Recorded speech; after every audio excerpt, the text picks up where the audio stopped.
Salve, salve! Bom dia. Um horário aqui infortuito, né? Pro momento, pela manhã. Difícil ter uma live pela manhã. Hoje a gente vai estar com o Canibal. Salve, meu querido Caio, grande aluno. Grande Gabriel, meu aluno querido também. Ô, Gabi, que saudade. Grande Caio. Hoje a gente vai estar. Valentina, ô, que galera boa. Não sei se é da época de vocês, né? Meus alunos, um do Vieira aqui, pô, Gabi também, saudade enorme. Alunos do Vieira, alunos do Integral aqui. Hoje a gente está falando sobre a cena rock, né? A cena da música brasileira no século XX, né? Teve o movimento Mangue Beat, né? Vamos ver aqui o velho Canibal. O Canibal tá chegando aqui agora.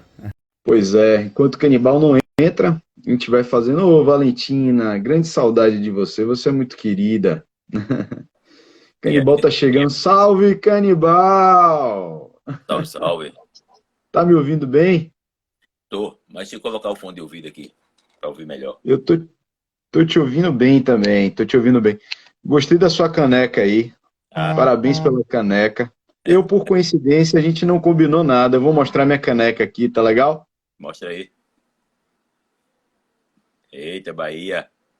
São tricolores aí, irmãos, Bahia e Santa Cruz. Pode crer. Em primeiro lugar, obrigado pelo convite, né?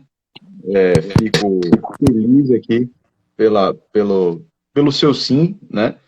Você sabe o quanto sua banda é significativa e foi significativa para a música e representatividade, né? De tanta gente do Nordeste, principalmente, né? De bairros periféricos e gente de todas as classes, né? E estratos sociais, meu amigo, né? Você deve ter noção de quanto vocês representam. E aí, eu fui convidado para fazer uma pesquisa e produzir vídeos bem curtos, né, para o Instituto de Música Brasileiro de Niterói. Né? Eu sou historiador, eu sou professor de história. Nossa live aqui está repleta de ex-alunos, alunos, gente do bem aqui, gente que curte música. Ingrid, ó, gente muito legal aqui. E você é um dos convidados, você é importantíssimo nessa cena aí, sua banda tem uma representatividade gigante. Meus alunos, eles têm a faixa etária de 35 anos para baixo. Talvez eles não tenham conhecido os devotos no seu tempo inicial, né? Pode crer. E aqui é uma boa oportunidade deles dialogarem com esse universo aí único, que é o que você representa em sua banda. Aí, eu queria que você se apresentasse, né? Como você conheceu a música, como é que a música chegou em sua vida, né? Como é que começou esse projeto da banda, né? Da Devotos, enfim. Cara, eu nasci em Vitória de Santo Antão, né? E vim para aqui por volta do com 4 meses, com uma família que me criou aqui no Alto.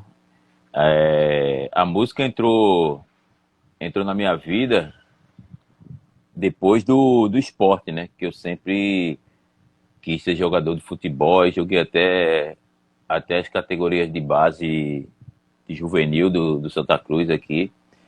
E com 17 anos eu formei minha banda, formei a Devotos, 16, 17 anos, formei a Devotos com o Celo e com o Anselmo, já dentro do movimento punk.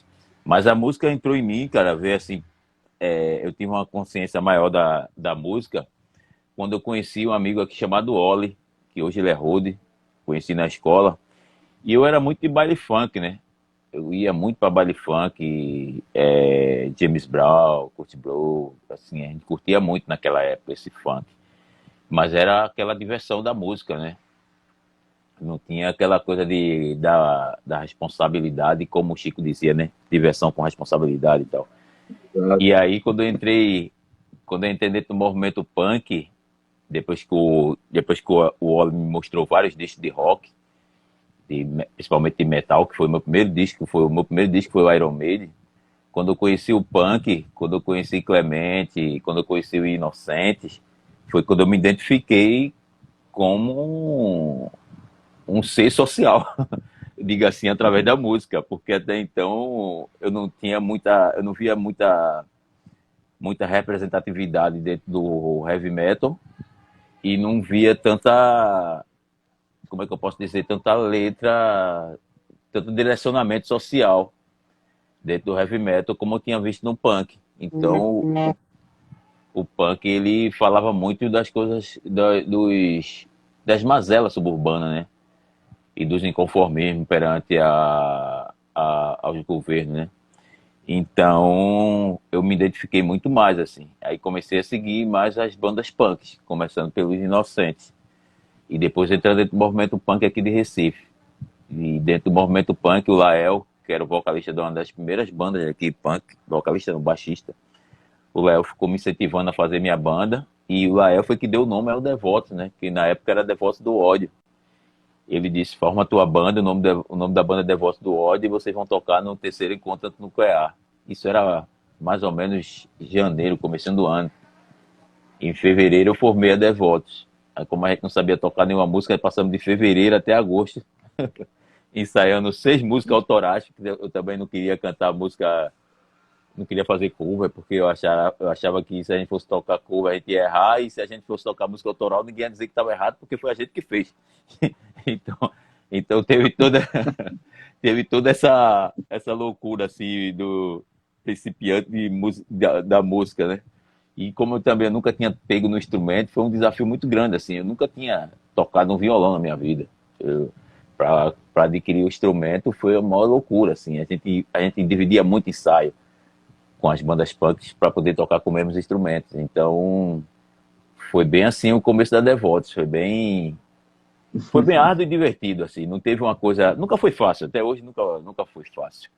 Quando você entra dentro de uma escolha de uma musicalidade, que eu posso dizer, alternativa e principalmente excluída da grande mídia, né? Então, assim, eu moro no alto, moro no morro, onde a maioria da cultura musical é o samba, é o pagode, é o brega, é o funk, e eu escolhi cantar punk, rock e hardcore, sendo de Recife, sendo suburbano, sendo da periferia.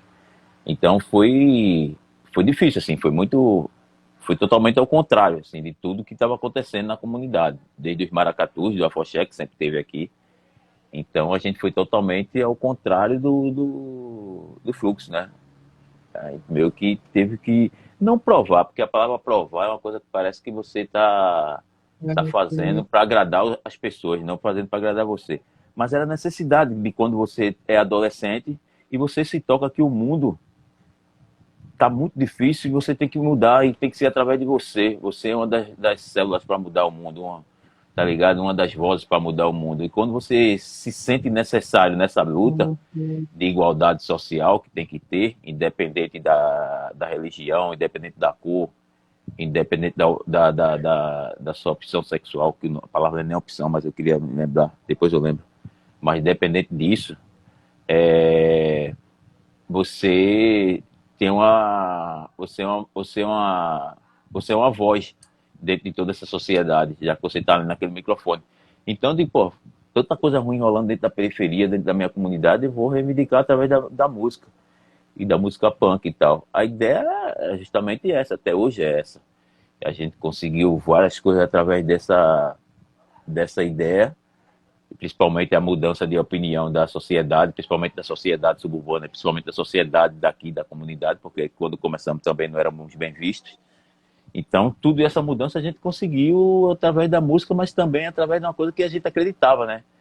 E eu acho que quando você vai começar um projeto, e principalmente quando é um projeto que agrupa pessoas, eu acho que a primeira coisa que você tem que ter dentro desse projeto é acreditar que ele vai dar certo, que ele vai somar. O dar certo não é ganhar dinheiro. O dinheiro é consequência do trabalho, todo mundo sabe disso. Mas o dar certo é as pessoas e você acreditar nele.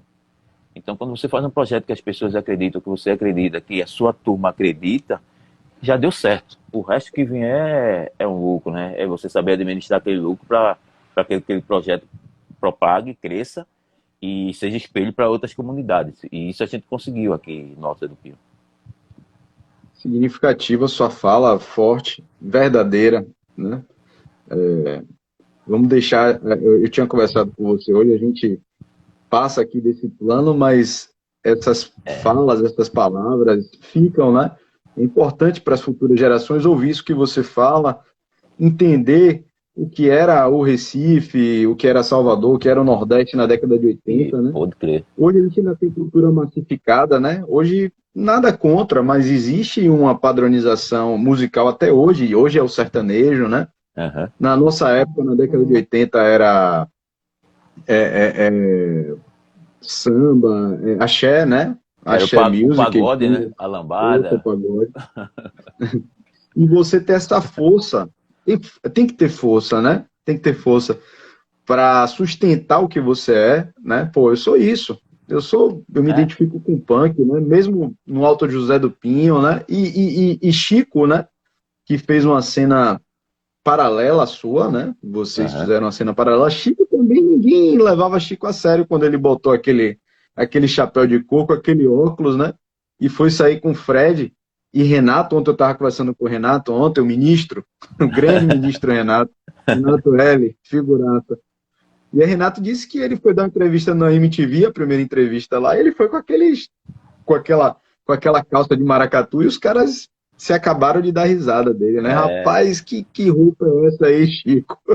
cara, E aí ele deu risada também, bancou o que ele era, né? E o que ele uhum. pensava, né? Enfim, e a história parecida com a sua, né? Você falou uma coisa interessante, você foi introduzido na música por uma pessoa que tinha um leque, né? Um Uhum. HD, um HD dentro de casa, né? De vídeos, né? É Aham. interessante que as histórias são muito parecidas, né? A galera de Rio Doce, né? Chico, né? Jorge, vai ter um HD também que vai introduzir eles na música. E é Mabuse, você deve conhecer Mabuse também, Conheço, né? Mabuse é irmãozinho, irmãozinho. Gente finíssima. Quantas essas pessoas são importantes para a gente, para a nossa vida. E as histórias em qualquer lugar do mundo, elas se repetem, elas são parecidas, né? A gente não é solitário, né? A gente constrói, se constrói na coletividade. E isso que vocês fizeram, muita gente acha, o movimento Mangue foi somente a nação e foi somente o mundo livre. Não, o movimento Mangue é banhado na pluralidade. A própria palavra, né, cunhada por Chico, Mangue, diversidade, assambarca e junta toda aquela cena que está acontecendo. E vocês são artífices, né? Vocês são importantes naquele momento, né? Vocês trazem uma diversidade, uma pluralidade fantástica para o Mangue, né? Para o movimento. Você falou aí do grande vocalista, né? Dos Inocentes, né? Clemente. E aí, certa vez, conversando com o Clemente, eu vi ele falando sobre o encontro de vocês com ele, né? Foi o primeiro encontro lá em São Paulo. Foi um encontro bem inusitado, né? Você lembra desse encontro? Caraca, lembro, brother. Nossa, foi muito louco. Cara, a gente saiu daqui, acho que foi em 94, por aí, 1994. Saímos de Recife pra gravar lá em São Paulo, um cara que gostou pra caramba do nosso som e tal. E o cara falou que ia produzir era Clemente, a gente achando que o cara tinha todo o conhecimento, sabia quem era Clemente e tal, só que o cara não conhecia ninguém, cara. E aí chegou com a gente lá, o cara conseguiu achar o apartamento do Clemente e tudo, onde o Clemente morava. A gente chegou lá e o Clemente não conhecia ninguém, não sabia quem era ninguém, o cara não sabia, era uma loucura. E aí apertamos lá o interfone e o cara teve que me apresentar como canibal, né? E o Clemente já ficou meio que assustado, assim, pô, falei que era de Recife e tal. Aí ficou meio assustado, mas desceu, né, pra conversar com a gente, pra falar com a gente. E foi uma loucura, porque ele não tava sabendo de nada que tava acontecendo, foi pra produzir o disco da gente, ele produziu o disco todinho nessa época, e esse disco nunca saiu. A gente nunca viu o material desse disco, rolou as treta com o produtor e tal, voltamos pra Recife, esse disco nunca saiu, e rendeu a música Eu Tenho Pressa, né? A gente deve ter uma música chamada Eu Tenho Pressa de vencer, eu tenho pressa de vingar, vencer para me suceder, vingar para me realizar. vivendo assim eu vou morrer, vivendo assim eu vou matar, eu tenho pressa de vencer, eu tenho pressa de vingar. Rendeu essa música porque, como a gente, Devotos era uma banda bastante conhecida aqui em Recife, e tinha muita gente fazendo promessa para nós, dizendo que ia gravar Devotos, muito produtor dizendo que ia gravar com Devotos, mas nunca gravava. Aí o Marcelo Pereira, na época que era jornalista, né, ele escrevia para o Jornal do Comércio, aí ele escreveu uma matéria dizendo Devotos teve pressa de gravar. Aí quando eu voltei, que li essa matéria, na hora assim, eu fiz a letra eu acho que não passei meia hora para fazer a letra, velho. E já com a música, com tudo, assim. E aí foi uma história muito louca, assim. A gente passou altos perrengues nesse dia, nesses, acho que uns 20 dias que passamos lá em São Paulo para gravar esse disco. Mas foi gratificante. Conhecemos o Clemente, né? E hoje em dia Clemente é um irmão. Já veio aqui Nossa do Pinho, já participou do disco da gente, já veio aqui em casa, a gente troca ideia, já fomos várias vezes pro programa dele, o Show Livre. E foi uma coisa meio louca, assim, conhecer ele, mas quando a gente conheceu, a amizade só cresceu. Essa história é fantástica. Quando eu vi, eu não acreditei. Foi Itamar. Itamar é o nome do cidadão aí que fez Uhum. esse. Aqui a gente chama de bolo, né? De bolo doido, né? Esse bolo doido aí, essa roubada, né? Pois é. Estamos na década de 80, né? Vocês se iniciaram em 88, né? 88 ainda não tinha. O Bahia estava sendo campeão brasileiro, bicampeão brasileiro em 88. É um ano significativo aqui para a gente, 88, é um paradigma 88. Vocês nascem. O movimento e a cena Mangue ainda não está construída, ela está se construindo, né? Chico ainda está, em 88 ele devia estar, nem com Orla Orbe, acho que ele estava em 88, acho que ele, não sei se ele dançava break em 88, se apresentava, né? E aí só vai nascer aquela cena mesmo em 92, né? Quando eles formatarem aquilo, e Chico for beber lá no Daruê Malungo, né? Lá com a moçada lá de Gilmar, com a galera lá de Toca, né? Com Lamento Negro. E aí, a partir do momento em que ele for beber da essência mesmo, né? De Pernambuco, aí vai ser um grande boom, né? Uhum. Aquela batida da alfaia é todo o diferencial da nação, né? E para o movimento também. O que passou na sua cabeça quando você ouviu aquela mistura ali, pela primeira vez em Recife? Você estava em Recife e ouviu o primeiro som da nação, já estruturada enquanto nação, né? Ou quando Pode você crer. ouviu a Lostal e o Lamento Negro, né? Juntos, né? Cara, eu achei muito do caralho a primeira vez que eu vi. Tá rolando legal aí pra vocês? Perfeito, perfeito. Então, eu achei muito do caralho quando eu vi a Nação a primeira vez. Existia um evento aqui no sítio, num lugar chamado Sítio da Trindade, que era no meio da semana, não me lembro se era na terça ou era na quinta-feira. E sempre tinha umas apresentações e não tinha, todas as apresentações não tinha cartaz. O evento, você chegava lá e via e de repente você se surpreendia com o que estava acontecendo. Podia ser qualquer tipo de banda, podia ser uma peça de teatro. Sempre estava acontecendo alguma coisa, como a gente já sabia que já tinha esse fluxo, esse calendário lá, então a gente descia o alto e sempre para ver o que vai ter hoje no sítio, vamos lá ver e tal. A gente descia. Quando eu cheguei a primeira vez que vi, cara, um monte de cara com chapéu de palha, muita percussão.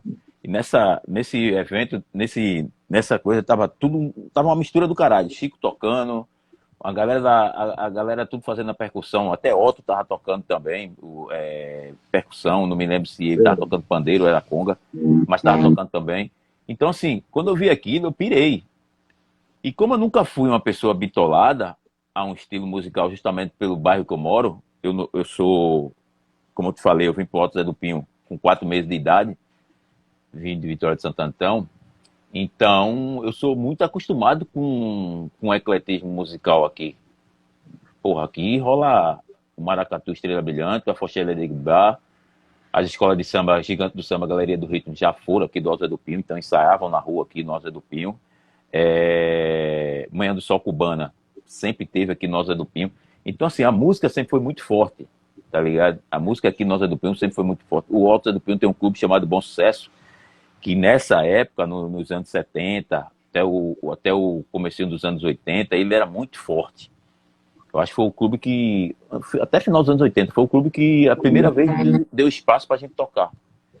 E tinha um cara, um DJ chamado Bel, ainda é vivo, um senhor, e ele era um DJ, e na época a gente tinha uma banda chamada Nanica Papai, uma bandinha de reggae que a gente tinha, ele abriu espaço pra gente tocar, na discoteca Azul, que era a discoteca dele. Então, assim, essa musicalidade sempre teve comigo, e eu nunca achei estranho. Quando eu vi o Nação Zumbi, eu não achei estranho, achei muito do caralho. Aquela galera toda junta tocando percussão, é aquele som muito louco que você tem que passar um tempo para entender. Sabe você gostar e sem entender? É a mesma coisa. É tipo você se apaixonar, né, velho? Você se apaixona, porque você não sabe.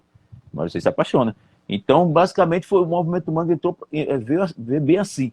E foi muito foda porque, como existiam vários movimentos no Brasil, como a gente mesmo estava falando, esse foi muito diferenciado. O movimento Mangue foi muito diferenciado. Ele não era um movimento só de música. Ele envolvia muitas coisas dentro da cultura. A cultura, eu costumo falar sobre a cultura. Quando eu falo sobre cultura, eu falo sobre o modo de vida de um povo, porque cultura é isso. Às vezes a gente fala sobre cultura, a gente até direciona música. Pô, vamos falar de cultura, vamos falar de música. Pô, cultura é o modo de vida de um povo, como aquele povo vive. Então aqui as artes são muito juntas. Pernambuco está muito junto nas artes. O cara que é fotógrafo, ele faz as fotos das bandas. O cara que é estilista, ele faz as roupas das bandas. Então o cara que é cineasta faz os clipes das bandas. Então o movimento Mangue conseguiu fazer isso, conseguiu aproximar isso, que era praticamente ninguém via. A Tropicália era música, o samba é música. Então, assim, as pessoas curtiam, mas estava cada um no seu quadrado. Já com o movimento Mangue, não. As pessoas curtiam e estavam juntos, tudo trabalhando. Você entrava dentro do movimento, você entrava dentro do festival, como abriu para o rock, que ornamentava os palcos, eram os artistas plásticos. Repito, quem vestia as bandas eram os estilistas daqui do Recife, Eduardo Ferreira, Período Fértil, Macossa, que fotografava Gil Vicente, era os fotógrafos, Renato Filho. Então, assim, Cláudio Assis, Lírio Ferreira fazia os clipes da galera. Então, assim, foi uma coisa que veio para levantar todo mundo. E eu fiquei mais entusiasmado quando a primeira vez que eu fui apresentado para o Movimento Mangue por alguém, tipo, o Chico estava fazendo um programa, foi apresentar um programa chamado, acho que era Hollywood Rock, e o Movimento Mangue já estava estourado. Tinha banda em toda a esquina, tinha uma banda com tambor, com percussão e tal. E de repente ele chegou aqui no alto, com a galera do jornal, do programa, e disse pro Caniba, eu quero apresentar vocês, estou gravando um programa aqui, quero apresentar o Devotos. Como é que a gente faz? Eu, corri, fui chamar Marcelo, chamar Neilton, e a gente armou uma parada, e tocou e fez. Eu fiquei de cara assim, porque tinha 500 mil bandas para ele apresentar no Movimento Mangue, e ele apresentou o Devotos, que é uma banda que a gente nunca botou tambor na vida. A gente nunca tinha flertado com essa parada de raiz. A gente sempre. Mas aí ele calou a boca, como ele diz que o Movimento Mangue está nas temáticas, não está só na música. E a nossa temática era muito igual. Tá ligado? O que a gente falava, o que a gente escrevia nas letras, era muito igual. Era muito parecido, tinha tudo a ver. Ele falava de Recife, a gente falava de Recife, a gente ia muito mais além. E ele também. E a gente foi tão, assim, criou uma empatia tão grande dele chegar para Paulo André, falar com o Paulo André, para Paulo André convidar a gente para abrir o show do Afro Ciberdelia em São Paulo. Então, assim, o Movimento Mangue foi muito importante, assim, para a gente ter como que eu posso dizer, uma autoestima do que a gente estava fazendo. Visibilidade, né? E era, justamente, e era tudo alternativamente, né? Então, quando você faz uma coisa alternativa, você não tem muita visão da grana, do dinheiro, do que pode ser. Todos os movimentos, eu acho que muita gente ganhou grana com aquilo, soube ganhar grana com aquilo. Desde a Tropicália, o Axé Music. Eu acho que o Axé foi o que mais ganhou grana com isso. Foi. Uma Mas mina. Uma mina. O Movimento Mangue foi uma coisa bem. Porra, vamos fazer, vamos viver, velho. E meio que se despreocupado do que aquilo ali ia acontecer. Então, assim, o lado financeiro da história foi a última coisa a se pensar. E o movimento meio que propagou e foi para o mundo, né? Recife, Recife foi Sem observado, dúvida. Recife foi conhecido, Recife foi descoberto de um lado muito positivo pelos europeus, né? Como o Brasil foi descoberto de um lado muito negativo, a gente conseguiu fazer uma parada muito diferente, fez com que fosse conhecido do lado bem positivo, que era o lado da cultura. Que, cara, eu vou dizer uma coisa para você, eu nunca vi um negócio daquilo, eu tava aqui dentro de casa deitado, nessa mesma casa que estou aqui, de repente chegar um jornalista da Alemanha para querer me entrevistar o Devotos. E o cara falava do Devotos como se ele fosse meu vizinho, sabia de tudo da minha vida, da vida da Devotos, como se os caras estudavam aquilo, que eu ficava de cara. O cara sabia do maracatu, coisas que eu nem sabia, coisas que a comunidade não sabe. Então, assim, o movimento Mangue foi É. muito foda, assim, socialmente ele foi muito...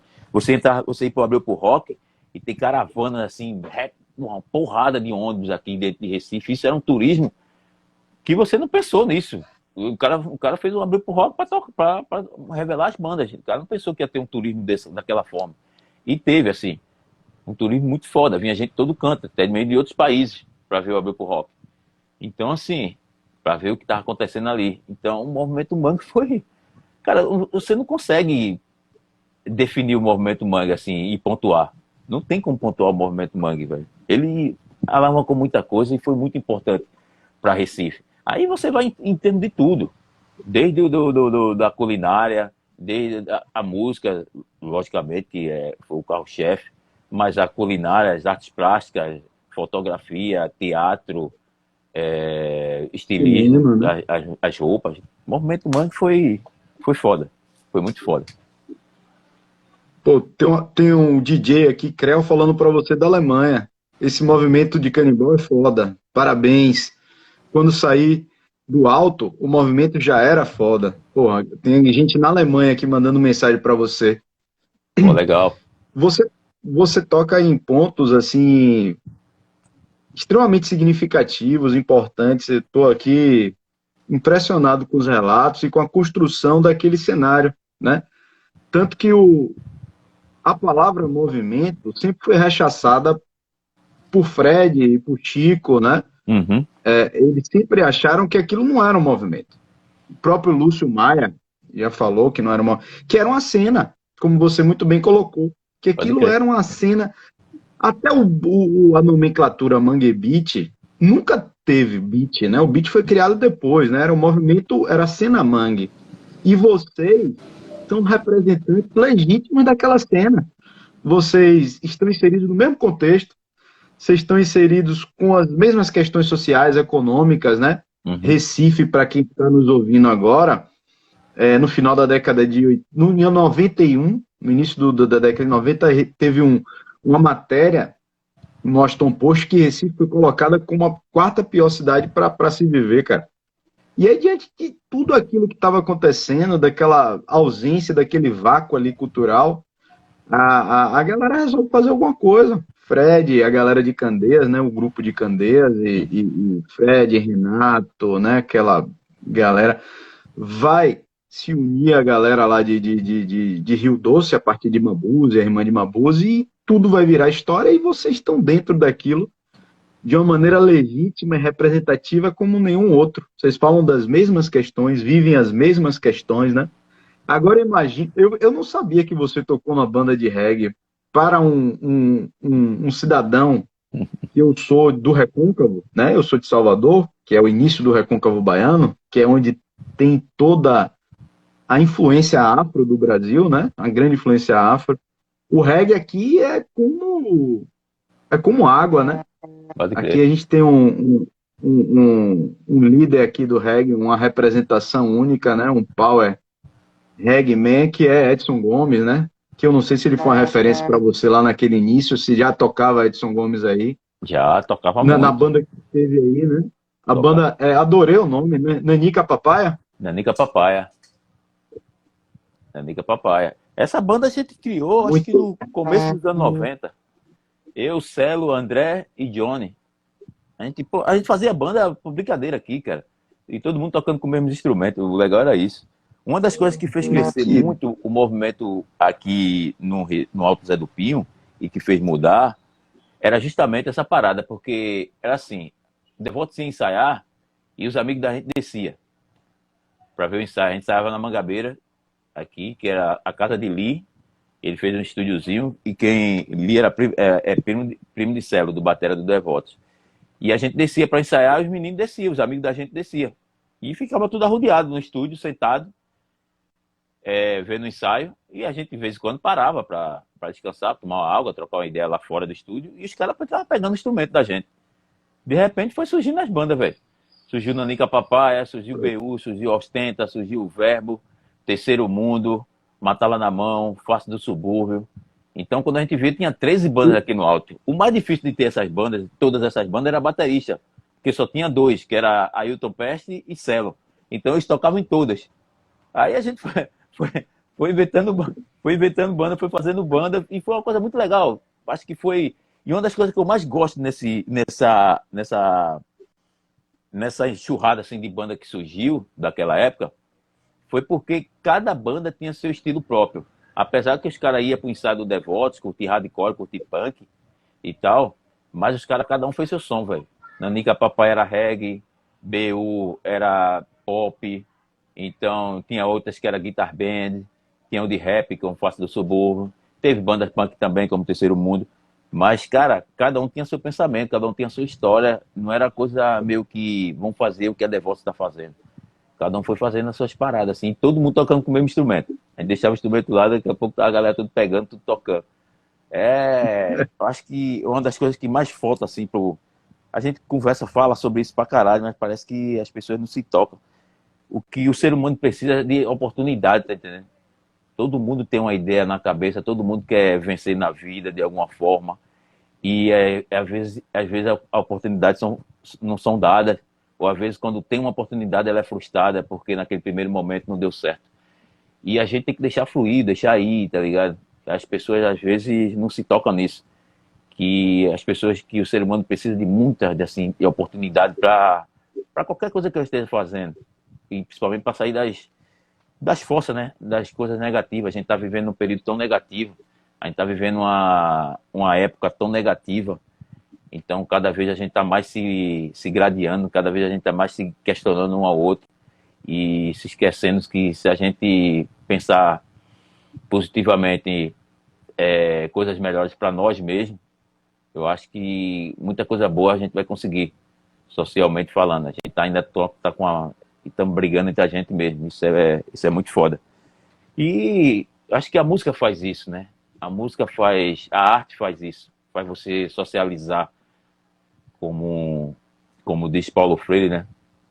Não existe saber mais, né? Existe o saber diferente. Ninguém sabe mais do que ninguém. Existe saber diferente. Eu sei alguma coisa que você não sabe. Você sabe alguma coisa que eu não sei, então vamos conversar e vamos debater aquilo. Então, acho isso legal, assim, de você fazer. A gente, com as lapadas que a gente vai levando na vida, a gente vai aprendendo e vai passando coisas positivas pra galera. Isso é que é o legal da história. Estamos aqui para isso. Perfeito.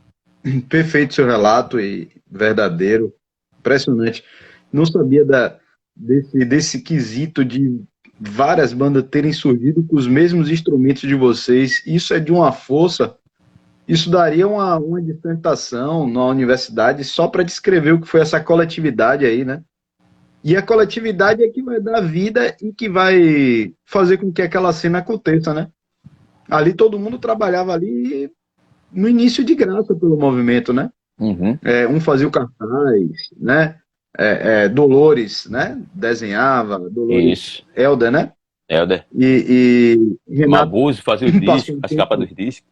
Uhum.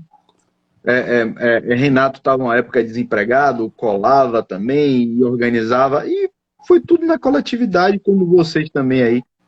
no Alto do José do Pinho, eu não sabia desse relato aí, das bandas que surgiram a partir desses instrumentos. Qual é o diálogo entre vocês e a comunidade, historicamente, como foi o início da banda, como ela foi recebida, e ao longo do tempo, como foi se estabelecendo essas conexões entre vocês e devotos e esse entorno que vocês estão inseridos aí, né? E como Então, é hoje essa relação?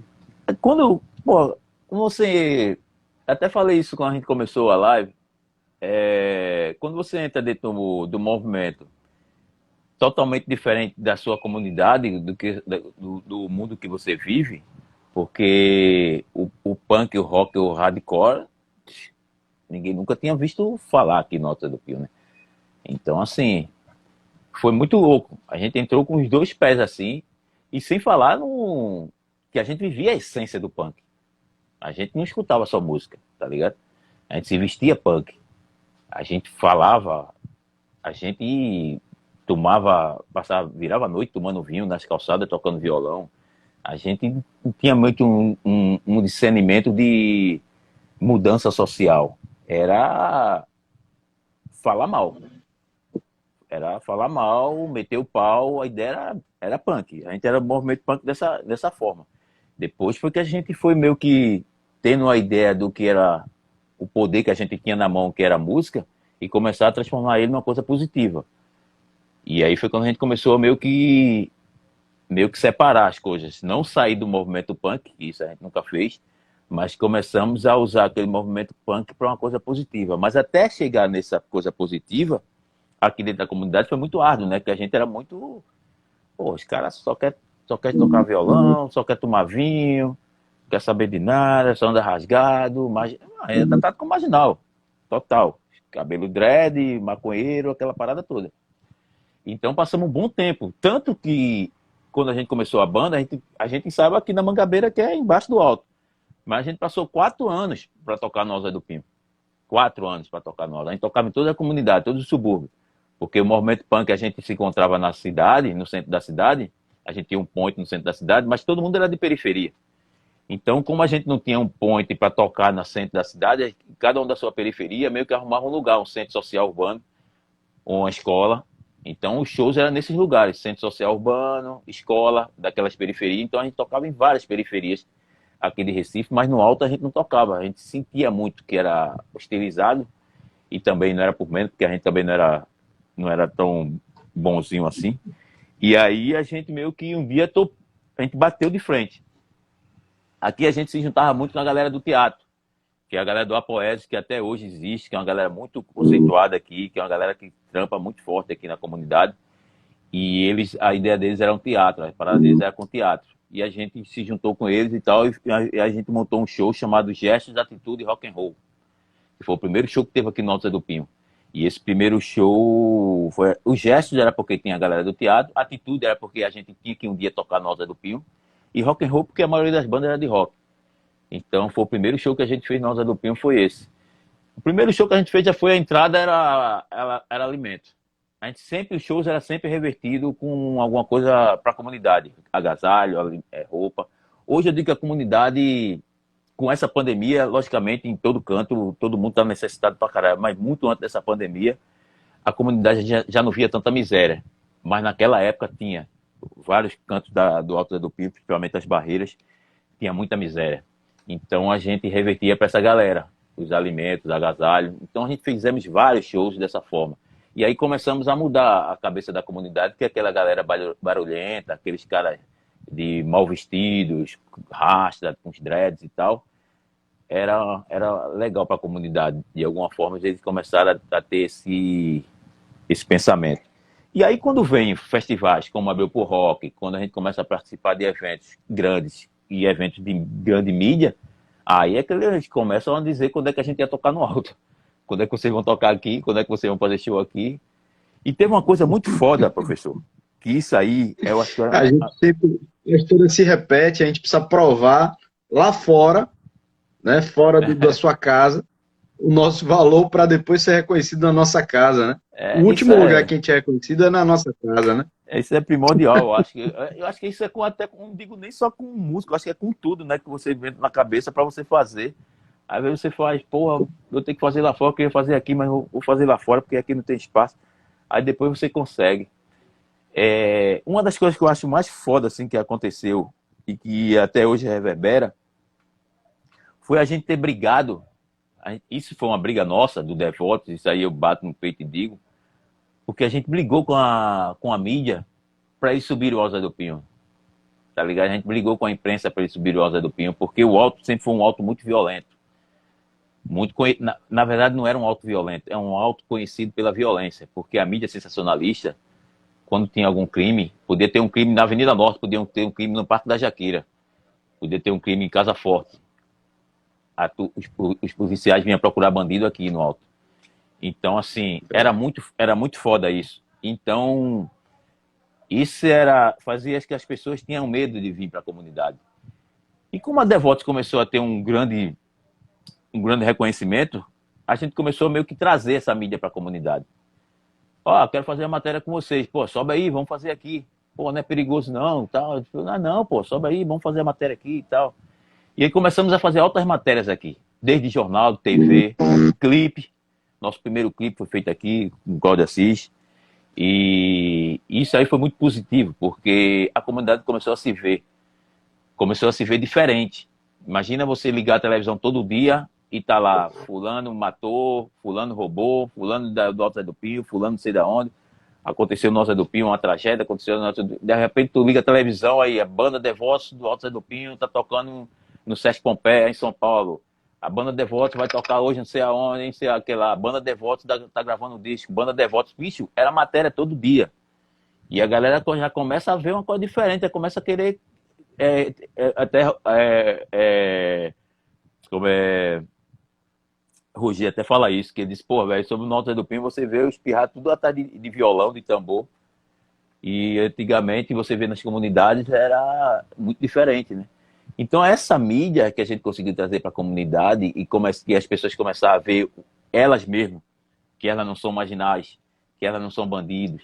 Então isso era muito importante, isso foi muito importante. Porque a autoestima para mudar um quadro social, ela é fundamental, tá entendendo? E a coisa é você olhar para a sua comunidade, você abrir uma TV, porque é muito foda. Você pode até não ter o que comer dentro da sua casa, mas você tem uma TV, você tem um rádio, tá ligado? Você tem um material de comunicação. Então, quando você liga aquele rádio, liga aquela TV, e de repente você só vê que na sua comunidade só tem miséria, cara, você não quer nem sair, ou se você quer sair armado, ou se você quer, ou você quer fazer alguma coisa entendendo, não para combater aquilo, mas para se defender. E de repente começa a sair, começa a ligar o rádio e tá tocando a música da sua comunidade, tu tá ligando a TV, tem alguém da tua comunidade falando coisas positivas, falando coisa massa, de mudança social, aquela coisa toda, e começa a trazer essa mudança para tua comunidade, porra, você começa meio que querer se mudar também, né? Você começa a querer fazer coisas boas. Eu costumo muito dizer isso nas minhas conversas, principalmente para as crianças, assim. As crianças não tem maldade dentro do coração, não tem maldade na sua cabeça. Se ela vê coisa ruim, ela é propícia a fazer coisa ruim. Mas se ela vê coisas boas, ela vai ser propícia a fazer coisas boas, velho. Não tenha dúvida. E eu digo isso como exemplo que eu tenho aqui na comunidade.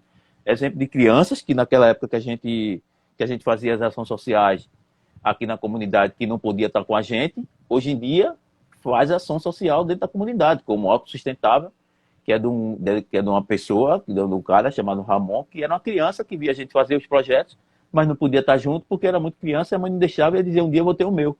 E hoje ele tem um autossustentável. Então essas coisas eu acho que são muito positivas dentro da nossa sociedade, quando você se propõe a mudar de um jeito positivo. O movimento punk, para mim, quando eu comecei, eu achava que ia ser isso. E a parada era essa. Hoje em dia, quando você pensa em música de periferia que mude um quadro social, você não pensa no punk, você pensa no rap. A primeira coisa que você... um som de periferia que tu acha que muda um quadro social, galera, é o rap, pô. Eu digo, e eu concordo pra caralho. Eu disse, porra, pode crer, porque o rap fez uma parada dentro da música que o punk já devia ter feito há muito tempo. Eu acho que a gente seguiu muito a cartilha de um punk europeu, seguiu muito a cartilha de um punk de destruição, tá ligado? Destroy, Sex Pistols e tal. E a gente se esqueceu que a gente mora no Brasil. E eu acho que a parada não é destruir, é mudar. Você acha que a Rede Globo é uma Perfeito. merda, então vai destruir a Globo? Não, vamos tentar, vamos mudar, porra, aquela merda. Vamos começar a colocar pessoas positivas ali dentro e tal, pra mudar. E você acha que muitos lugares que são uma merda, é uma merda, então vamos destruir, não, vamos mudar, porque esse lugar já tem uma mídia do caralho. Se a gente conseguir mudar aquela mídia para alguma coisa positiva, vai acontecer muita coisa legal. Então tem muitas coisas assim que a gente acha que destruindo e construindo outra vai ser legal. Acho que não, velho. A gente tem que mudar, a gente tem que ocupar, a gente tem que parar de reclamar e ocupar. Porra, aquele deputado não faz nada que preste. Se candidate, velho.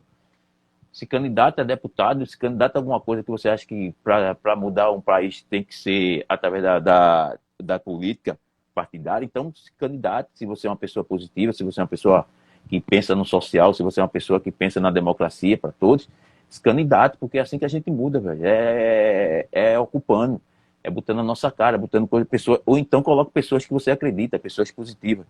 Então tem umas coisas que a gente deve, acho que o conceito mudou muito, tá ligado? Eu tenho 50 anos, eu vivi um período totalmente patriarcal, né? Então, hoje em dia, quando a gente pensa no social, a gente pensa social para todos. Então, a gente via muita coisa que você dizia, bicho, isso não vai dar certo, porque tem um cara que é homossexual no meio.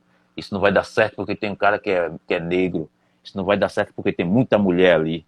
Porra, não dá mais para se pensar assim, no mundo que a gente vive hoje, na tecnologia que a gente tem, e com as pessoas querendo cada vez mais aparecer, querendo mais se mostrar, né? Querendo mais conquistar. Então, eu acho que é dessa forma que a gente muda. E as artes ajudam a fazer isso. Eu creio muito nas artes, as artes ajudam a fazer isso. As pessoas estão lendo mais, as pessoas estão conversando mais. E tem o lado negativo da história, que a gente tá no Brasil muito negativo, e logicamente fomos nós mesmos que fizemos esse Brasil ser negativo, mas a gente também está conversando muito, mesmo que a gente chegou nesse período negativo, mas a gente está conversando muito e tá se acreditando e está querendo mudar. Então acho que isso é através das artes isso está acontecendo. Olha, eu falo pra caralho, se tu não me cortar, vixe Maria, eu saio falando para Ó, mais. ó, eu tô recebendo uma aula aqui de força, né? De perseverança, e de visão e de pé no chão, velho. E como o Chico falava, né? Bom da cabeça e foguete no pé. Você é isso aí, cara. E assim, você tocou num ponto que eu visto essa camisa totalmente, está impregnada na minha alma. Eu sempre vejo o cidadão e o indivíduo, meus alunos, como agentes construtores da sociedade. Eu nunca vejo meus alunos, cada pessoa que está comigo, como agentes passivos somente. A gente, se não está legal, vamos mudar. Você falou tudo.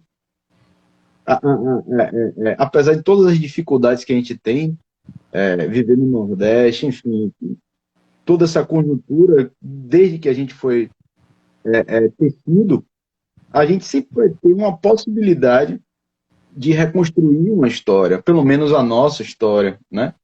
E você, pô, foi preciso, feliz, cara, assim, de uma lucidez, assim, absurda. É exatamente isso que eu penso, é exatamente isso que eu acredito. Você pode admirar o seu trabalho, conhecendo você melhor agora, eu admiro agora o homem, né? O cidadão. Você tem o meu inteiro respeito aí. Impressionante. Você disse tudo. Você disse tudo. Pô, se a Globo não tá legal, vamos fazer a nossa emissora. Não é destruir a Globo, né? Porra, se o fulano não tá legal, o candidato, vamos se candidatar, né? É difícil, mas a vida é assim, né? E você tocou em outro ponto, porra, fantástico. A gente construiu o Brasil, né? A gente, eu me sinto sempre responsável por tudo que somos, né? Eu Claro. sempre me responsabilizo e um país tem a cara de sua nação, né? Do seu povo, é o povo que dá a cara ao lugar, né? A gente sabe que tem todo um contexto histórico, mas a gente tem a possibilidade de iniciar uma nova história, né? Pô, Pode crer. riquíssimo sua fala. muito boa. Tô aqui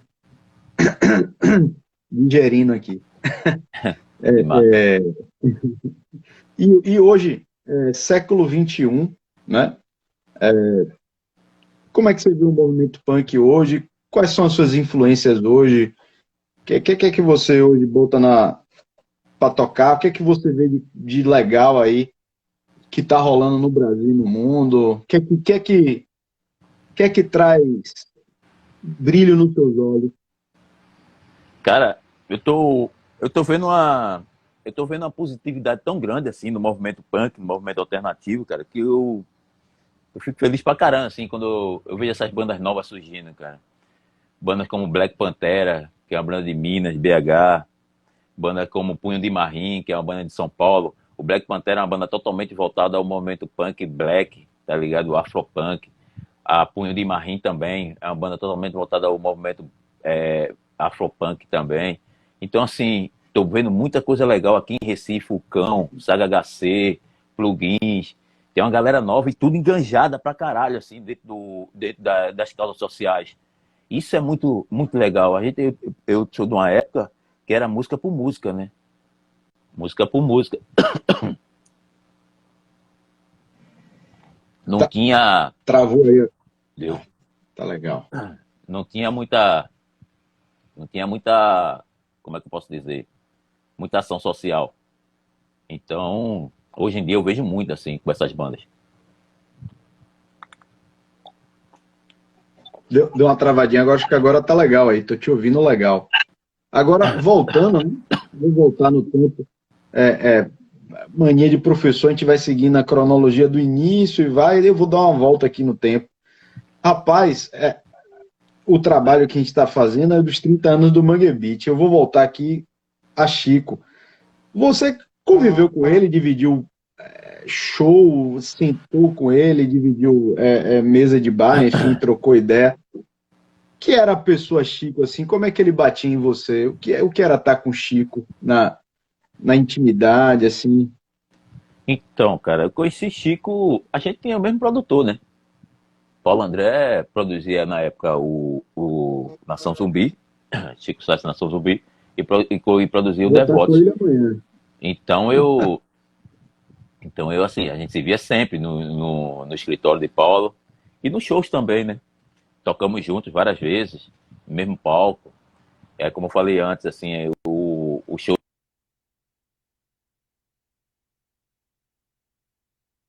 Devotos abriu e ele que pediu para Devotos abrir.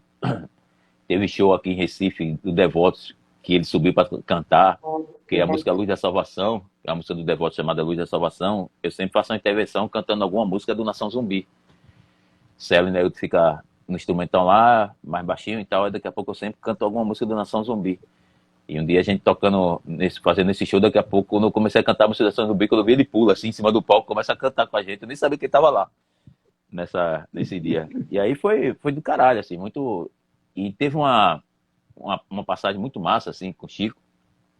E nesse mesmo dia do Afro Cibedelia, do lançamento do Afro Cibedelia, Célio e Nelton voltou para Recife e eu fui para o Rio de Janeiro. E os caras moravam em Santa Teresa, a Nação Zumbi já morava num casarão, né, Santa Teresa. Então eu passei uma semana morando com os caras, com o Chico, com os caras, o Jorge, a galera toda, e foi um aprendizado muito bom para mim, porque os caras me mostraram muita coisa, assim, ia pro ensaio da galera e tal, trocava muita ideia. E aí a gente os caras foram, Célio Neto voltou para Recife e eu fui para o Rio, porque eu ia conversar com o Maurício Valadares, que era o diretor do selo Plug. Eu ia conversar com ele e com a Aline sobre o Devoto, que eles queriam gravar. E aí passei uma semaninha com os caras. Fora isso, as viagens da gente aqui mesmo em Recife. Chico tinha um landau, né? Todo mundo sabe disso. Chico tinha um landau fuderoso, Sim. assim. E uma vez a gente tava lá no escritório de Paulo. Tava eu, Paulo, Chico e Roger. A gente trocando a maior ideia e tal. E aí, tá tarde, vamos embora, já era noite e tal. Aí Chico, vamos levar canibal em casa, vamos deixar canibal lá no alto e tal. Aí, bora aí, entrou no landau. Cara, eu nunca tinha entrado no landau na minha vida. Eu nunca tinha um carro tão grande daquele na minha vida. Quando a gente subiu o alto, parecia que a gente não passava mais carro nenhum, porque só cabia o Landau, velho. Todo mundo olhando pra gente, assim, dentro do Landau. O Landau mal chinfroso, assim. E eu andava na rua e dizia, meu irmão Chico, meu irmão, esse carro parece um ônibus, velho.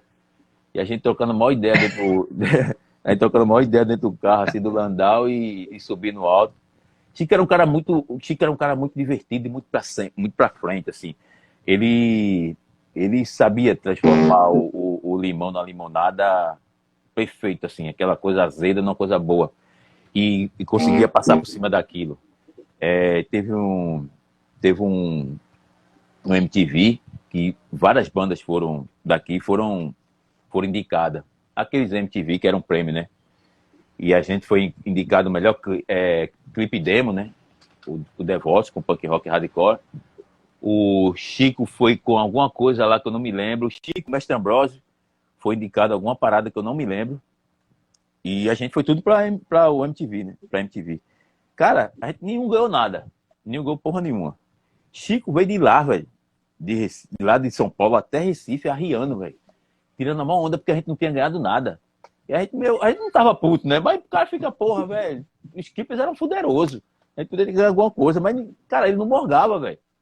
Eu ficava dizendo, cara, como é que o cara tem essa energia do caralho? Ele não morgava, ele veio de lá até cá, arriando, porque a gente não ganhou nada. A gente, porra, o Devoto ganhou nada. Chico não ganhou nada. Mestre Ambrosio ganhou porra nenhuma, não sei o quê. A gente não ganhou porra nenhuma. Coisa de caralho, esse bicho vai parar, não, é? Outra coisa que eu fico pensando nessa tecnologia que a gente tem hoje, o que é que Chico estaria fazendo com ela, tá ligado? É dois caras que eu fico pensando com essa tecnologia, o que é que fariam, velho? O que é que estavam fazendo? Porque Chico já era bem antenado com a tecnologia. Justamente, eu tenho certeza, assim, uma certeza minha, que eu acho que Mabuse é um grande responsável por essa tecnologia ter chegado a Chico e a nação. Porque Mabuse é um cara super tecnológico, assim, principalmente com música. E eu fico pensando o que é que Chico e Bob Marley estaria fazendo com essa tecnologia de hoje, tá entendendo? Com essa internet que se tem hoje. Esses caras estariam, cara, em outro mundo, assim.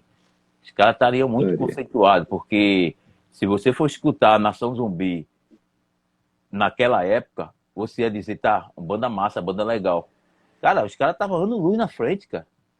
Anos luz, assim, muito na frente da gente. Muito, muito. Era uma coisa muito louca, assim, na cabeça de um cara que olhava assim e dizia, porra, vou colocar um tambor, um caixa, um tarol e pronto, vamos embora tocar. Bota um baixo aí, uma guitarrinha, tá beleza. Aí os caras falam, porra, isso vai dar certo não, porra, tu é doido, é? O cara, não, pô, vamos tocar, vamos fazer. Foda, velho, foda. Então as coisas que você olha assim, o ser humano tem uma cabeça que só precisa de oportunidade, aí a gente volta pro começo, né? Oportunidade é tudo, velho.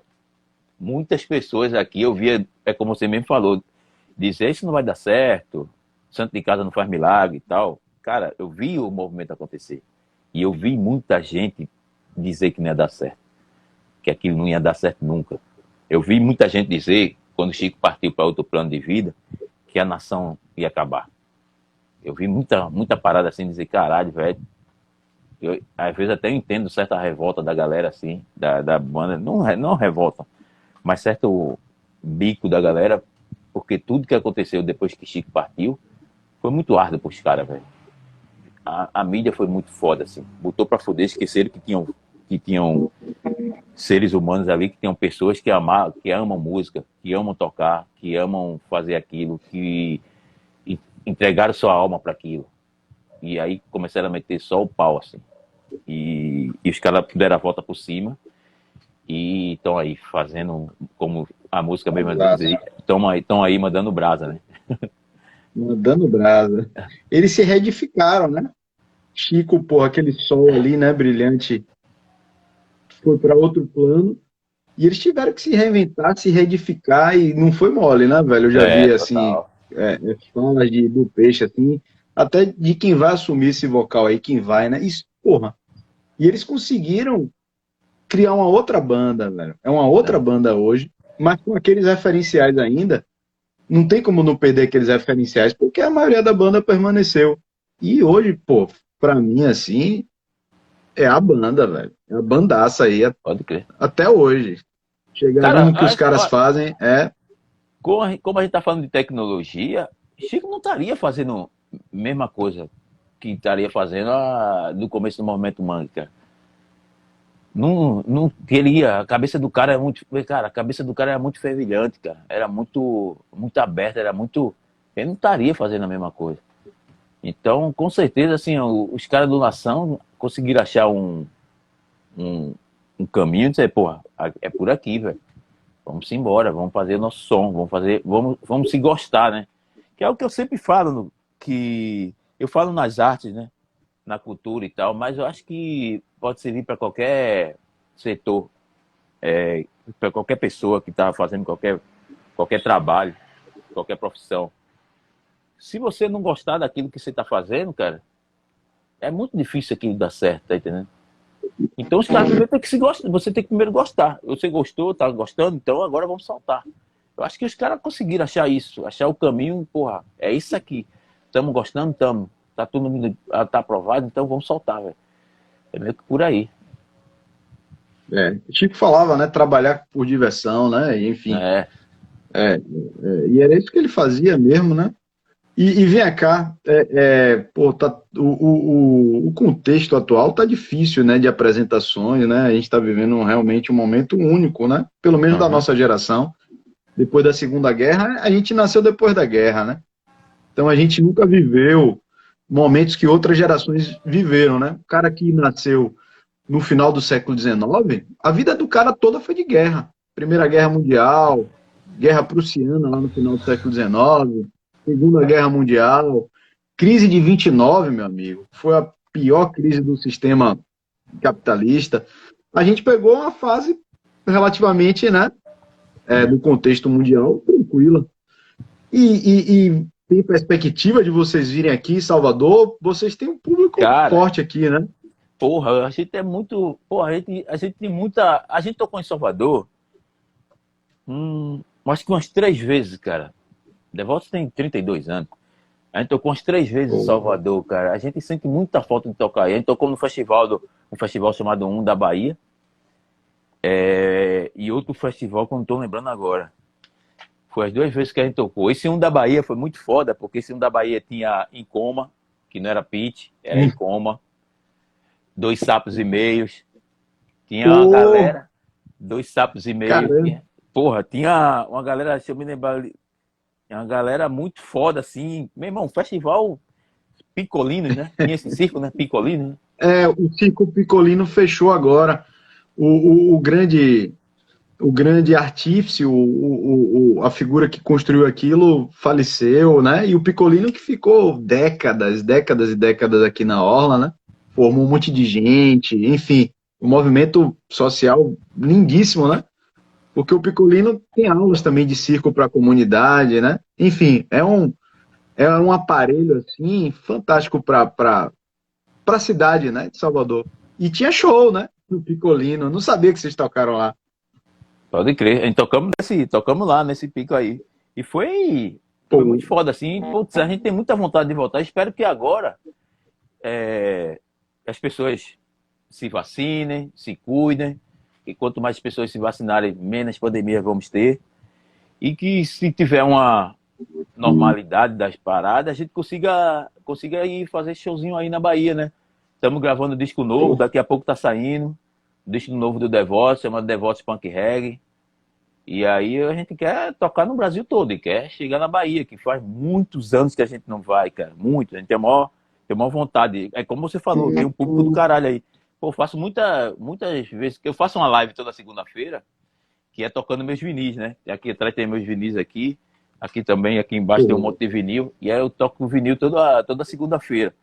Vai voltar. Não voltou ainda, mas vai voltar. Depois que virou ano, não voltou ainda.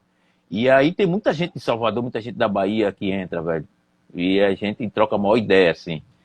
Então, assim, queremos voltar, queremos fazer show aí na Bahia, que temos um público massa. E a gente tem que trocar muita ideia. A gente tem uma energia muito boa com a Bahia. Última vez que... Qual foi o Russo, cara. O Russo esteve aqui com o Baiana System. E aí a gente trocou a maior ideia. Fui no hotel, a gente trocou a maior ideia. Na época o meu livro tinha saído, eu passei o livro para ele, dei um disco do Devoto, dei um disco da minha outra banda chamada Café Preto, que é uma banda minha banda de reggae também, que é Café Preto.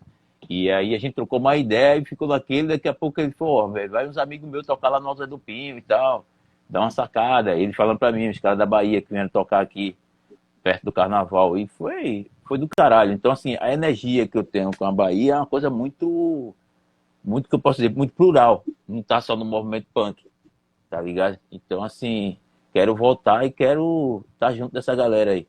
Querendo fazer show. E não só show, querendo conversar também, trocar ideia, roda de diálogo. Eu acho que, porra, velho, eu acho que a gente tem muita coisa para conversar, a gente precisa muito dialogar com as pessoas. Eu acho que esse lance de a gente subir no palco, tocar e ir embora, eu acho que a gente é muito mais do que isso, tá ligado? Os artistas, e a gente, porra, tem muita artista fazendo isso com live. E essa parada não pode acabar. Eu acho que vale a pena. Eu acho que tem artista que tem uma gama de show, assim, que não tem como parar no canto. Mas se programando dá para fazer. Você chegar um dia antes, fazer uma roda de diálogo numa escola, num centro cultural, numa comunidade, conversar, trocar uma ideia. Eu digo isso porque eu estou falando isso por uma coisa muito, como é que eu posso dizer, que eu vivo, que eu vivi, e eu acho muito positivo. Eu estou indo, por causa desse livro aqui, esse é meu livro, Música para o Povo que não ouve. Eu estou indo em muitas escolas, eu estou indo em muitos lugares, muitas comunidades para falar sobre ele, sobre transformação social através da música, nas periferias. E a gente está conversando, está trocando muita ideia com isso. Então, assim, tem muita gente querendo nos ouvir. E a gente, às vezes, fica tão distante, né, do palco para o palco para o público, que cria essa barreira, né? Artista e público não tem diferença, velho. E a gente provou isso com essa pandemia. Não tem diferença. Então, os papos, as conversas, tanto vocês precisam do artista, como o artista precisa de vocês. Então, não tem essa parada. Então, se a gente é artista, que a gente sabe como a gente tem uma certa... Eu estou falando muito de periferia. Quando eu falo isso, eu falo muito de periferia. Como a gente tem uma andança, como a gente tem uma conversa vasta, como a gente tem como posso dizer, um grupo de pessoas que conversam sobre tudo. Então, isso que a gente conversa, que a gente assimila, a gente pode passar para as periferias do que está acontecendo no Brasil, do que está acontecendo no mundo. Então, a gente não fica só na música. E isso eu falo para todos os setores da música, né? Não estou falando só de punk e de rap, não. Estou falando de todos. Pode ser axé, pode ser funk, pode ser brega funk, pode ser brega, pode ser samba, pode ser de tudo, cara. Porque todos esses artistas estão vivendo o que a gente está vivendo hoje no país. E sabe que esse país tem que mudar e tem que mudar positivamente. A gente não aguenta um governo fascista, um governo racista, a gente não aceita um governo preconceituoso, a gente não aguenta isso. E as artes servem para mudar. As artes, a cultura, a música, a literatura servem para mudar as cabeças das pessoas positivamente. Então as pessoas têm que ler mais, têm que se informar mais. A gente não tem que estar só atrás dos pastores da igreja pentecostais, os maus pastores da igreja pentecostais e de várias outras igrejas, dizendo como você doutrina a sua vida. A gente não pode fazer isso. A gente não pode viver dessa forma. A gente tem que se informar, tem que ler, tem que conversar. E aí sim a gente tem um discernimento do que está acontecendo no mundo. E não alguma pessoa dizendo para a gente, algum pastor, dizendo para nós como a gente deve viver, como deve ser.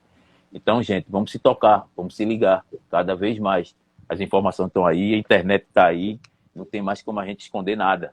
Eu acho que a gente tem que se enturmar, a gente tem que conversar, tem que se agrupar, a gente tem que se aceitar, a gente tem que tolerar muito, tolerar o outro muito, porque tem muita coisa positiva acontecendo no candomblé, tem muita coisa positiva acontecendo com a classe LGBTQIA+, tem muita coisa positiva acontecendo com a negritude.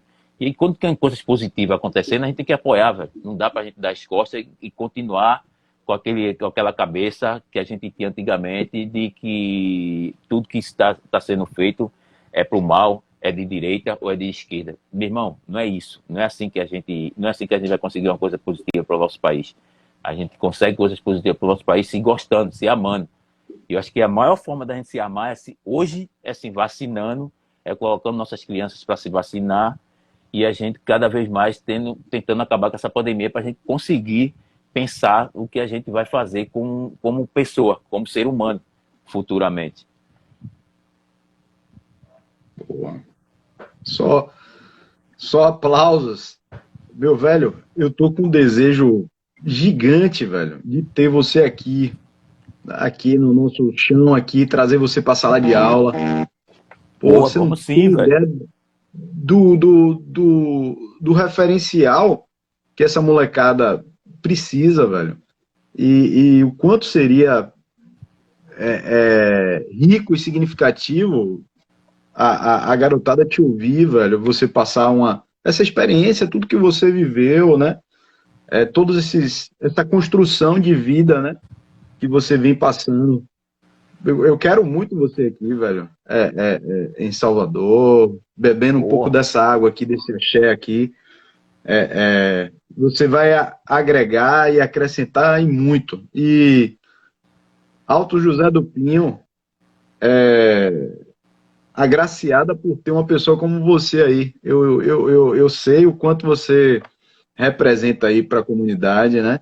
Pode crer.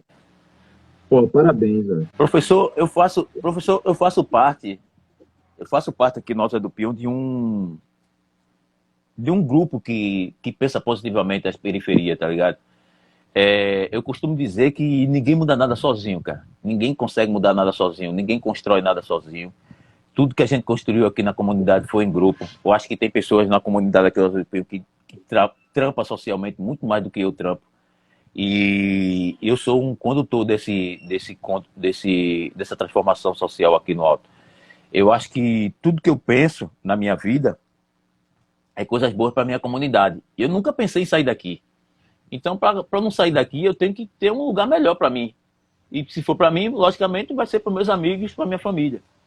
E eu acho que pessoas aqui na comunidade, como Zé Brau, como Adilson do Matar da Mão, Celo, né, Hilton, Dona Detinha, Marco Simão, seu Bill Guarda, que já foi para outro plano de vida, mas era um bairrista que amava o Alto Zé do Pinho, as pessoas do Maracatu Estrela Brilhante, o Afoxeira de Guibá, são pessoas que não tem como você dizer, essas pessoas não estão nesse eixo assim, de mudança. Essas pessoas é que estão mudando muito aqui a comunidade. O centro social. Se um dia o senhor vier aqui na comunidade, o senhor tem que conhecer o Centro Social Dom João Costa. Esse centro tem uns Eu 50 tô anos, mas hoje ansioso. ele está muito. Sempre teve junto à comunidade, mas hoje ele está muito mais. Esse centro tem tem curso de culinária, esse centro tem área esportiva, esse centro tem tecnologia. Esse centro é braços abertos aqui para nossa comunidade. É o único lugar que eu olho assim, que eu digo, porra, velho, é necessário esse centro aqui. Para você ter ideia, algumas pessoas que eu conheço, e o senhor também conhece, como Débora Cook, ela veio para aqui, para Recife, uma vez, e ela fez um espetáculo chamado Cão Sem Plumas. Esse espetáculo está no YouTube, ganhou prêmio, viajou o mundo. E antes do espetáculo, ela teve 2 semanas aqui na comunidade, em várias comunidades. Ela chegou para mim e perguntou, Canibal, eu queria fazer uma semana de oficina em uma comunidade. Eu disse, porra, Débora, vamos fazer no Alto, velho. Ela tem lugar para fazer. Eu nem tinha conversado com a irmã, com a irmã Luísa. Eu nem tinha conversado. Eu disse, tem, Débora, tem. A gente arruma um lugar para fazer. E eu fui lá no centro, perguntei com a irmã, falei com a irmã, tem esse Débora Coco tá vindo, vai ter um espetáculo, ela quer fazer uma semana de oficina aqui na comunidade. Pode ser aqui no centro? Ela disse, claro que pode, Canibal, traga, pode vir para cá, pode trazer. O centro é um lugar que tem todo um aparato para você fazer qualquer projeto. E ela cedeu e ela fez, e Débora Coco fez uma semana de oficina aqui com a gurizada aqui da comunidade e com certificado. Ela fez aqui e fez em Peixinhos também. Então, assim, e várias outras. A gente já teve outras oficinas de vídeo, oficina de culinária vegana. Eu também trouxe para aqui para o Alto Zé do Pinho, foi feita no Centro Dom João Costa. Então, assim, a gente tem pessoas aqui na comunidade que fazem as coisas aqui na comunidade que você não acredita. Assim, essa comunidade é muito rica. Se você vier aqui e disser, pô, o que é que mudou nessa comunidade e tal? O que é que você olha assim, o que é que está mudando aqui, o que é que mudou na comunidade? A autoestima das pessoas, cara. A autoestima de dizer, porra, meu lugar é foda, o Alto Zé do Pinho é foda. Meu bairro é o maior. A gente tem uma música chamada Meu Bairro é o Maior. Meu bairro é o maior mesmo. E, pô, a gente conseguiu muita coisa positiva aqui. A gente foi de uma época que as pessoas diziam tinham vergonha de dizer que morava no Alto Zé do Pinho, dizer que morava em Casa Amarela. De pessoas que perdiam o emprego porque no currículo tinha a moradia Alto Zé do Pinho. Hoje, porra, hoje isso mudou muito, assim. Hoje é até massa. Eu sempre falo isso nas minhas lives. As pessoas do trabalho chegam para mim e falam, pô, eu chego no meu trabalho e digo que moro no Alto Zé do Pinho, mas digo que não moro não, que lá só mora artista. Eu digo, porra, que massa, velho. Porque antigamente eu dizia que só morava bandido. Então, assim, pô, os caras trazer as pessoas do seu trabalho para almoçar no Caldinho do Bio, para almoçar no Bar do João, que é o Bar da Farba, aqui na comunidade. Então, antigamente não faziam isso. E é graças a essas pessoas, assim, que é um núcleo muito grande, assim, de gente aqui na comunidade, fazendo por essa comunidade se tornar o que ela é hoje em dia, que é espelho para outras comunidades. Muita coisa está faltando aqui ainda. Como se falta em várias comunidades, como se falta em vários cantos do mundo, culpa do poder público, que usa isso como meio de voto. A gente nunca teve uma creche aqui no Alto, que a gente precisa muito de uma creche aqui. Tem muitas mães jovens em comunidades, principalmente aqui em Alto Zé do Pinho, que precisam ter creche. E a gente não tem uma creche aqui. O Alto Zé do Pinho é conhecido pela música, pela musicalidade. A gente não tem uma área de lazer aqui para mostrar essa música. A gente tem que fechar uma rua para poder fazer um som aqui. Então tem muitas coisas ainda que tem que ser mudada, mas aí eu não vou ficar reclamando, vou começar, é o que eu falei, não vou ficar reclamando por causa do deputado ou por causa do coisa que devia colocar. Eu vou começar a votar nos caras que eu vejo que quer fazer isso também, que eu penso. Então, basicamente é isso. Eu tô ansioso para subir aí o morro, para ter a honra de pisar aí nesse chão e de aprender com a comunidade, né? Vou como aluno aí. Vem assim vou embora. Aprender. Você vai como aluno e vai nos ensinar também, porque a gente quer saber como é que tá as coisas aí. A gente sempre aprende, cara. A gente aprende conversando. Eu acho que uma das coisas que eu sempre falo nas nossas conversas assim que eu tenho, a gente tem que conversar mais, tem que falar mais, porque ouvir é muito bom. Ouvir é massa, mas falar é que causa a mudança, tá entendendo? Porque quando você fala, você começa a se policiar, né, velho? Pô, eu falei aquilo, então agora é aquilo, cara. Não tem mais volta daquilo que... Isso é quando você tem caráter. Quando você não tem, aí não adianta nada falar. Mas quando você tem um caráter que você sabe que você tem aquele caráter e usa isso, você tem que falar mesmo. Não fica só na letra, não fica só na música. E vai para as conversas. Daí, então, quanto mais a gente conversa, a gente pode ensinar, mas na minha cabeça eu aprendo muito mais, tá entendendo? Esse papo que a gente tá tendo aqui, para mim é muito saudável, é muito bom, porque eu levo isso para minhas letras, eu levo isso para minha música, eu levo isso para minhas rodas de diálogo que eu vou. Então, assim, com certeza eu estou aprendendo com o senhor. Idem, uma aula aqui, eu tô satisfeitíssimo, assim, tô nas nuvens, assim, um papo sábio, né, humilde, pé no chão e cabeça... Chico falava isso, né? Pernambuco debaixo dos pés e a cabeça na imensidão, velho. Pernambuco embaixo dos pés e a cabeça na imensidão. Isso aí é de uma força, né? E você demais. É isso. Estou impressionado aqui, cara. Pô, um admirador, um fã. Toda vez que eu falo, cada vez que eu entro na sala de aula, cada aluno que eu conheço, eu aprendo muito mais do que eu ensino.